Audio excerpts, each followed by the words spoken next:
Hey, this is Frank Nieto with Vision Quest Auto, and today we're going to be reviewing the 2024 Chevy Blazer EV.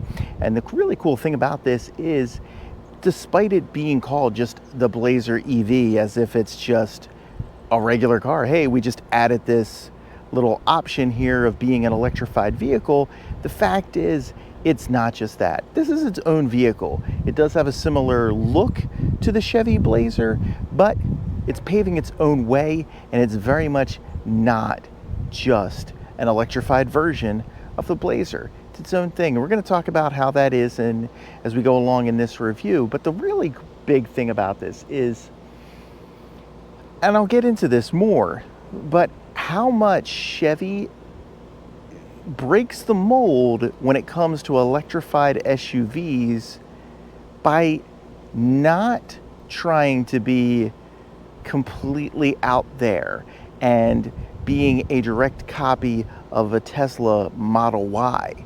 The really cool thing about this is that Chevy keeps it basics, which is in its own weird way revolutionary. The fact that they just said, we're going to make a car that's very much like other Chevys, but we're going to make it electrified, and we're not going to do the gimmicks with this car. There are some, but that's not really so much a case of gimmicks or weird controls because it's electric, as much as it's just a function of what's happening more and more in the auto space, where we're just getting weird ways, or no, I shouldn't say weird, we're just getting a lot of different ways that shifting is handled nowadays. It's not really so much a deal that we have with electric cars as it just is everyday cars. And we're going to break it into some categories. We're going to take you out for a drive, show you what I think about this car, how it handles, how it drives, what it feels like, talk about things I like, things I don't like, and then we'll wrap it up. So let's get to it. Back here, one of the cool things about this car, not the only cool thing, is the little light show that you get. Look at that. It's kind of neat. Just as you come on and off, you turn, when you lock the car, unlock the car, it's kind of similar to what you might see with a Mercedes, some of their cars where they have a light show going on in the front. It's similar bit in the on the front lights as well, in those headlights, but it's kind of a neat little feature. Another thing that really just stands out is, as I said, most of this car is very much a reminiscent of the gas-only Blazer, but there are some different design cues. One of the first ones here is this E in the Blazer, which that's their Ultium logo built into. That's pretty cool that they do that. You know, obviously no tailpipes. That gives you an idea too that this is an EV. There's no tailpipes. One of the things that's cool about this car being an EV is the fact, but trying to keep with that same style as an ICE car, is that it actually, the hubcaps are pretty cool. These wheels are pretty neat. A lot of your wheels on EVs kind of, you know, if you think about the base model Teslas, they have really ugly hubcaps. Those covers over the hubcap, over the wheels, which look pretty ugly. You can tell similar shape to what you would find with the standard or gas only Blazer. The front end is a little bit different. These lights, this light bar goes across. That's different. As I said, it puts on a little bit of a light show, if you will. So I'm going to lock and unlock this just so you can see this. So that's standard. And here's the unlocking. And there's a little pulse of light. It is daylight, so you know you can see the bow tie gets lit up as well. You know, nice little touch. It stands out very much. A nice styling cue just to have it there. And of course, all of this is, you know, no grill, just to improve aerodynamics here. So that's pretty neat. This thing is pretty cool. How you charge it right here is you push this button, and this drops down. So it's electronic, it's slow, but it is pretty cool. It gives you a very big entry point. So you know, you have enough room to get your chargers on there. So that's pretty cool. And you hit this button just to load it back up. As you can tell, I mean, it's not super slow, but it's not super fast either. We're going to take a look on the inside here. And this is also something that has this Blazer stand out from, you know, there are definitely other EVs out there that have really cool styles, but, and really nice interiors, but they're not necessarily at the same price point. You know, we're looking at like Lucid and stuff, but those are significantly more expensive than this car. This car, though, has this beautiful red leather insert, or at least leather-like. Same here, this black red stitching in here. This is all very comfortable. This is plastic. It has a carbon fiber look.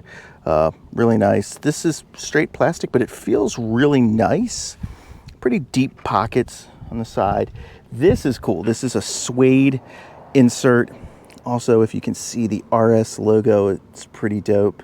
You know, you've got this leather here. Really comfortable steering wheel. Really, really nice. Great feel to it. Chevy makes great steering wheels. This is really nice plastic. Again, it's got that kind of carbon fiber look. These are pretty cool how the vents, you know, that locks them, shuts them, it opens it up. Pretty nice. You know, again, if you look, not again, but it's just, if you look around, this seems like a very much like a normal SUV. And by normal, I just mean gas only. When you start to see is when you get in here, because you'll notice this is the first thing that we have, which is the Fat Guy in Little Coat award for what doesn't fit. And most of the time that's a negative. In this case, I don't think it's a negative. I don't know if it's a positive or negative, but what you'll see is what's not fitting here is there's no power button. There's no start stop button on this car. What you actually do is you sit down in this car, and you have the key, and you put your foot on the brake, and the car's started. It's pretty cool. We'll show you that in a second. Again, there's a nice charging pad. Chevy does a great job with these charging pads. It's slanted. I've never had any issues with this sliding on and off. This is a really, really deep center console. This is also pretty deep. So lots of storage space. That is, again, looks like a spot where your passenger can put their phone or anything else. So a lot of space up here. One thing before I go into the back, actually, I do want to show is, or just mention, is there's no Frunk in this car, which is unfortunate. I'm not going to pop it because all it is just literally a place where you can put your washer fluid in. It's not exciting. It locked on me. It's not exciting. All it is literally just, it looks like an engine bay covered. It's not an engine bay, but there's no real storage there. So that's unfortunate. That's something I wish they had, but I think, you know, for size purposes, they wanted to get that in there, which they had to take that away, which, okay, that's fine. A lot of space here in the second row. It's pretty, you know, there's no infotainment parts back here, but again, there are two USB-C outlets, which is nice, and heated seats for the rear. Again, this has that same front where it's got the suede insert, leather exterior. It keeps that same thing. It's not chinsing out at the back. Yeah, standard cup holder to drop down.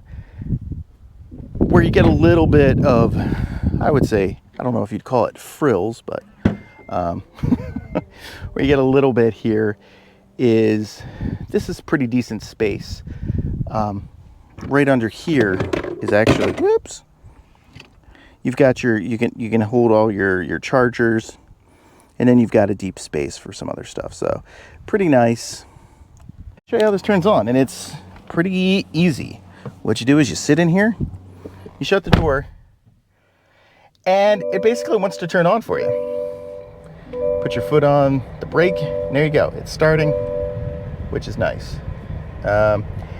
So this, as you can see, is a little bit different infotainment system than what you'd find in most other cars, and that is because Android Auto, Apple CarPlay is missing. What you have is Google built-in, which is actually really nice. I do like it a lot, but I will say that that is our John Cena You Can't See Me award, because you literally cannot see the Android Auto Apple CarPlay, which, you know, I honestly don't mind. I'll take you through this here. So, you know, at first you're like, oh, where's this stuff at? But if you go into the Play Store, you can download almost every app that you would have on your phone. So I've been able to, Spotify was already loaded in this car when they dropped it off for me. I've also got Tidal, which is my music service. So I've installed Tidal. There's a news, which I think just reads you the news, and then somebody installed Waze. So if you're playing this, you can actually kind of put a tiled effect on, which is pretty similar to what we have happen with Android Auto, at least. So that's pretty nice. Again, here's Maps right there. It's actually a huge screen. It's just Google Maps built right in. Then you get your controls here. It'll show your camera. There you go.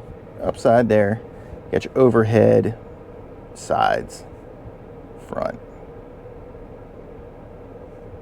So it's all pretty basic. There's a lot of controls here, obviously.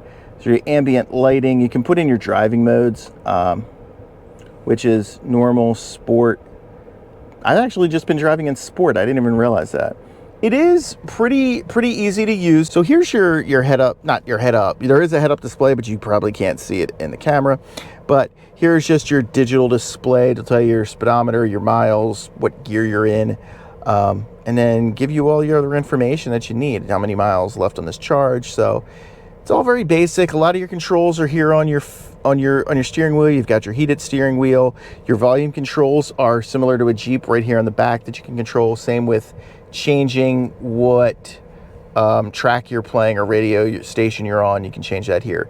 Now, there are a couple of quirks, because it wouldn't be, I wouldn't say an EV as much as I would just say it wouldn't be a modern day car without addressing these kind of things, and that is weird controls. So this isn't super weird, but this is, of course, you know, your turn signal, and that always has your wipers on here, but they're controlled, not always, because sometimes they're over here. They're controlled not by moving this up and down or pulling this in and out. It's, you know, this is your rear, this is your front, you know, turn them off, right there. You know, you push in once for washer fluid on the front, twice for the back. It's pretty easy to use. Both of these controls are actually pretty easy to use, but they do take like a second to get used to. The first one that I really think that you need to get used to is your shifter. And by that, you have to not just move it up and down, it's locked. You actually have to pull it out. That puts it right into neutral. Reverse. You pull it out and up for reverse. You pull it out and down for drive. And you push this, let me see if you can see this here. You push this button here to put it in park. Now it's in park. So it's easy to use. It's very easy to get used to, but just want to note that this is one of those things that you're gonna have to get used to, and that it's just a little bit of a quirk that really isn't necessary. The thing that stands out about this car is that not really too much stands out. I really think that when it comes to the drive and handling, is that this car will feel like what you want it to. I do have it in normal setting, um, and it's actually the first time I've driven it. I had this about a week here, and so I have noticed that the handling isn't quite as tight as it was, or as it is in sport mode. I don't think that's like a massive difference, but it's a little bit. It and by what I mean by that is it's not quite as tight. It's a little bit more of that relaxed feel where it goes a little bit, side to side, if you will. It kind of feels like what you would have with a Buick, an old school Buick or something. So not too crazy. And similarly, the sport mode in this isn't exactly a Corvette feel. It's just a little bit more of it's a little bit tighter handling, like I said. The ride itself, no matter what, feels really, really good. The handling is really, really good. I don't have a ton of issues with it, positive or negative. It's a nice, relaxed ride. If you are the RS aspect, if you're looking for something that's really sporty, eh, you know, probably not what you're really looking for. If you want the most relaxed ride, it probably does fit along those lines more than sporty handling. But it drives nice. I will say this is pretty much what you would expect. There's no shocks coming out of this. Just very much feels like a regular drive, and I think that that's something that Chevy openly went for. And I think that there's something to really be said about just having a quote unquote basic ride. There's something to be said for that, that most or many EVs are trying to hyper focus their cars on, oh, premium buyers, or we're going to go over the top with athleticism, or we're going to go over the top with the tech features, or we're going to go over the top, or I wouldn't even say over the top, we're just going to focus on these points. So we're really going to focus on more of an athletic ride in the speed, or we're really going to focus on that premium luxury aspect, or we're really going to focus on that luxury car, or we're really going to focus on an environmental car.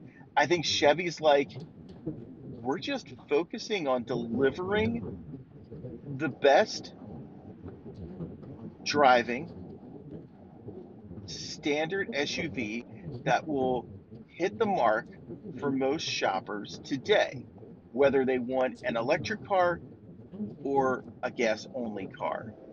And by that, it's like, if you want a Blazer, get a Blazer. These pretty much drive the same. They pretty much operate the same. They, for the most part, as I pointed out, there are some styling cues. But for the most part, these cars look the same. They drive the same. The big difference is, hey, do you want it as electric or do you want it as ICE? So that wraps up our review for this week. I want to thank you for watching. I hope that you found this informative.